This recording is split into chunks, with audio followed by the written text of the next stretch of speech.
Bonjour monsieur, ceci est notre troisième démo.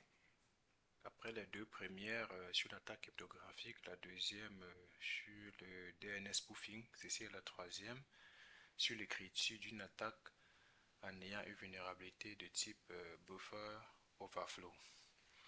Alors, nous avons essayé de suivre les travaux dirigés que vous avez donnés en classe en utilisant les machines via des fichiers vagrants que vous avez envoyés. Mais on a eu d'énormes problèmes à chaque fois. D'énormes problèmes sur le déploiement même déjà de l'installation des machines.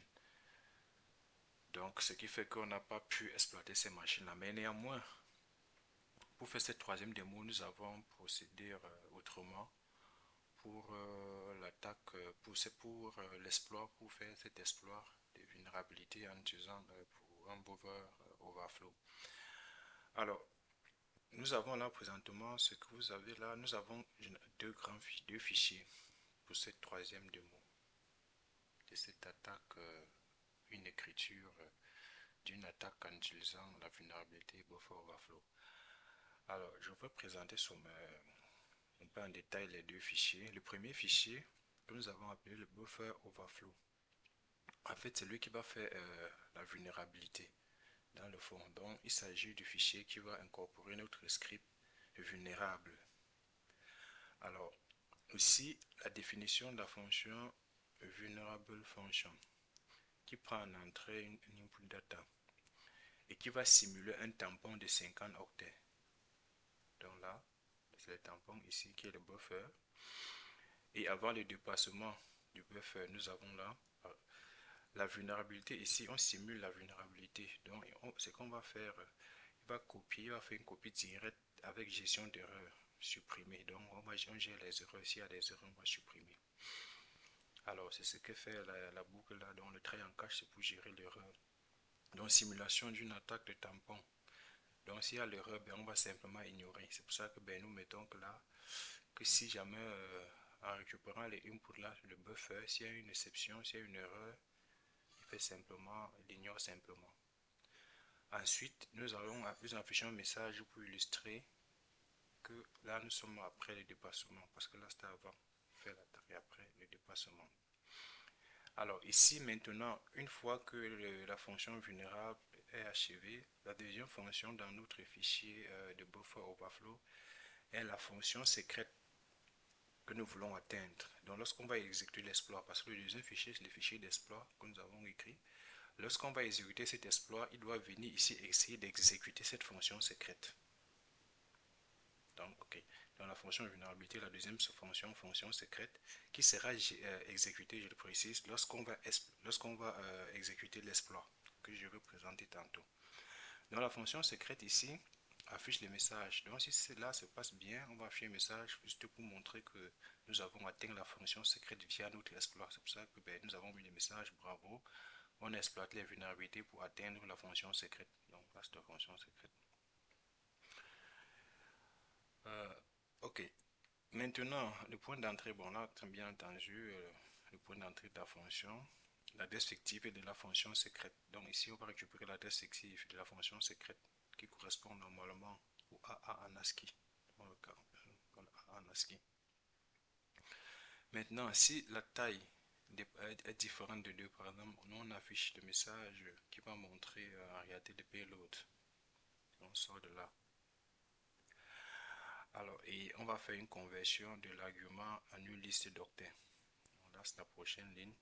Et on simule le buffer overflow à ce niveau. Donc, le message simulant un buffer overflow avec l'entrée et l'input de user. C'est ça qui va s'afficher à ce niveau. Et on vérifie ici si l'exploit a réussi. Donc, et je précise que si l'exploit a réussi, ça affiche ce message. Parce que toute cette fonction, tout ceci, c'est la fonction du code secret. Et le but est donc d'exploiter cette vulnérabilité pour exécuter cette fonction secrète à partir de l'exploit, lorsqu'on va appeler l'exploit. Donc voilà un peu. Donc lorsqu'on a exploité, le message ici va nous prouver, si le message ici s'affiche, ça va nous prouver que oui, nous avons atteint la fonction secrète, donc cette fonction via l'exploit. Donc voici le premier fichier, notre premier fichier de buffer overflow, tel qu'expliqué. L'exploit lui-même en lui-même, c'est ce fichier. Donc ça c'est notre exploit. Comme je l'ai dit tantôt, il va nous aider à attaquer la fonction secrète qui se trouve dans la vulnérabilité. Alors, ici, il génère une charge utile pour exploiter les scripts vulnérables. Dans cet exploit d'abord, ici, le but est de générer une charge utile pour exploiter les scripts vulnérables que nous venons de présenter dans le buffer overflow ici. Alors, ici, qu'est-ce qu'on fait? On fait un remplissage de tampon avec 50 octets, comme on l'a mentionné dans le fichier de buffer overflow. Donc, on crée une variable payload qui a 50 octets, donc on fait un remplissage pour le tampon de 50 octets. Ensuite, on fait un ajout de l'adresse fictive pour déclencher la fonction secrète. Ici, c'est ceci qui va nous permettre, l'adresse fictive qui va nous permettre de déclencher la fonction secrète avec cette ligne de payload. Ensuite, on affiche la charge utile. Donc, lorsqu'on va exécuter cet exploit, il va devoir afficher la charge utile qui est en réalité le payload généré. Ce payload-ci, il doit pouvoir s'afficher ici lorsqu'on va exécuter ces scripts. Et ensuite, fait la sauvegarde de la charge utile dans un fichier. Donc, nous avons choisi que il fait la sauvegarde dans un fichier texte qu'on va maintenant utiliser pour appeler le buffer overflow pour que la fonction secrète puisse s'exécuter. C'est ça ici, cette sauvegarde. Donc, on crée un fichier que nous appelons payload.txt.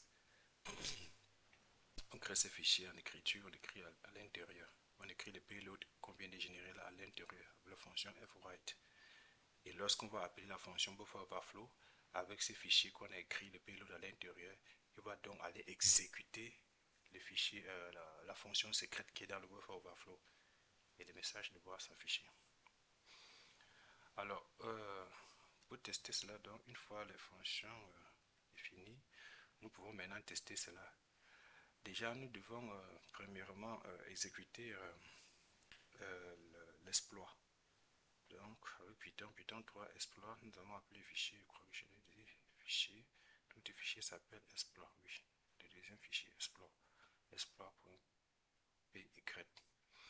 Donc, en exécutant l'exploit, nous voyons effectivement que là, payload généré. Donc, voilà notre payload qui est généré, qui est notre exploit qui est généré, qu'on peut le rappeler au besoin, que l'exploit généré était en réalité donc là, BAAA de 50 octets. Donc, le voici qui est généré à ce niveau. Alors, maintenant qu'il est généré, comme dit tantôt, une fois qu'il est généré, il génère le payload, il doit venir écrire dans un fichier que nous avons appelé, comme je l'ai dit tantôt, payload.txt. Et c'est maintenant cette fonction qu'on va passer à notre buffer overflow pour exécuter, aller attaquer la fonction secrète. Donc à ce niveau, je dois maintenant appeler la fonction secrète. Ici, je vais dire appeler le buffer overflow avec le fichier généré par notre exploit. Voici le fichier généré par notre exploit, le payload.txt. Donc le buffer overflow, j'appelle le buffer overflow, j'ai l'ouverture de notre exploit. Et boum, voilà. Simulation, simulant un buffer, le voici, notre buffer. Après dépassement, avant le dépassement, on voit bien qu'avant le dépassement, c'est là. Après le dépassement, c'est notre payload. Et on voit le message, bravo, on a exploité la vulnérabilité pour atteindre la fonction secrète.